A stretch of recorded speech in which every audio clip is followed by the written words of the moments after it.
சோழிங்கநல்லூர்லயா? சரி, நீங்க வெயிட் பண்ணுங்க. நம்ம லொகேஷன்ல ஒரு நண்பர் ஒருத்தர் இருக்கிறாரு, ஒரு 5 கிலோமீட்டர்ல. அவரை நான் பார்த்து உங்களுக்கு உடனே அங்க அட்டன் பண்ண சொல்றேன். வாங்க நண்பர், என்ன வந்துச்சு கம்முன்னு நிக்கிறீங்க? ஆமா, நான் வந்து 10 நிமிஷம் ஆகுது. போனையே பார்த்து நீங்க டென்ஷனா பேசிட்டீங்க. என்னாச்சு? என்ன பண்ணீங்க? இல்லங்க, நீங்க வந்தது கூட கவனிக்காம இருக்குங்களா? நம்ம நண்பர் வண்டி ஃபால்ட் ஆயிடுச்சு சோழிங்கநல்லூர்.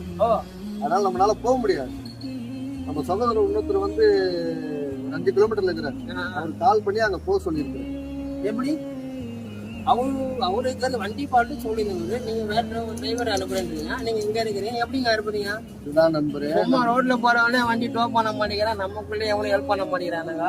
நீங்க என்ன சும்மா கதை ஊட்டிக்கிறீங்க? இதுதான் 5 கிலோமீட்டர் எப்படி ஆக போறது? நீங்க கேட்கறதுக்கெல்லாம் நான் பதில் சொல்றேன், புரியுதுங்களா? நம்ம வந்து ஒரு நண்பர்கள் குழு மாதிரி ஒண்ணு இருக்கு, வாட்ஸ்அப் குழு மாதிரி. அதுல வந்து ஒரு 35 பேர் பயணிக்கிறோம். அப்படியா? அது 35 பேர் பயணிச்சு இப்ப வந்து ஒரு 65 பேரா ஆயிடுச்சு அந்த குழுல. பரவாயில்லையா? நமக்குள்ளேயும் ஒத்துமை கிடையாது, நீங்க 65 பேர்ல ஒத்துமை கிடையாது.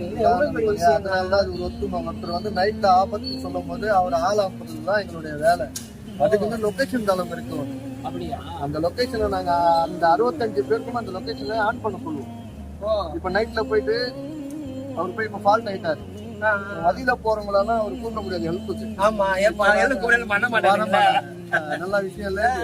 அதனாலதான் நாங்க நண்பர்கள் குழுவா வாட்ஸ்அப் வந்து ஆன் பண்ணிருக்கோம். அதுல வந்து லொகேஷன் தளம் வந்து போட்டு விடுவோம். யாராச்சும் வண்டி ஃபால்ட் ஆயிடுச்சுன்னா இந்த மாதிரி லொகேஷன் பாருங்க, இல்ல எங்களுக்கு கால் பண்ணுன்னு சொல்லிடுவோம்.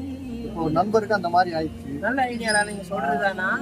இப்ப வந்து சும்மா போறவங்க யாரும் ஹெல்ப் பண்ண மாட்டாங்க. ஆமா, இது வந்து ஒரு குழு மாதிரி நாங்க நடத்தி இந்த மாதிரி பண்றதுனால எங்க கூட நிறைய சமூகத்துக்கு சேர்ந்து இருக்கிறாங்க, சரிங்களா?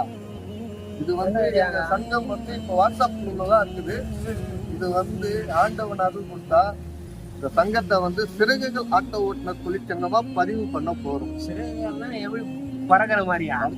சிறகுகள்னா நம்ம எல்லாமே ஒன்னா பறந்து கூடி ஒன்னா இருக்குதுதான் சிறகுகள். நல்ல ஐடியா, சரிங்களா? இது வந்து எப்படி ஜாயின் பண்ணி என்ன விஷயம்? ஒண்ணு இல்ல நண்பர், நம்மளையும் சேர்த்துக்கலாம். அந்த மாதிரி சொந்தக்காரன் தான் மதிக்க மாட்டேங்கிறான், அட்லீஸ்ட் நீங்களாவது மதிக்கலைங்களா? கண்டிப்பா வாங்க, கூட 65 பேர் பயணிக்கிறாங்க, உங்களையும் நாங்க கூட பயணிக்கிறோம். இதுல ஏகப்பட்ட நன்மைகள் விதிமுறைகள் கண்டிப்பா இருக்குது. விதிமுறைகள் இல்லாத எந்த தொழிற்சங்கமும் இருக்காது.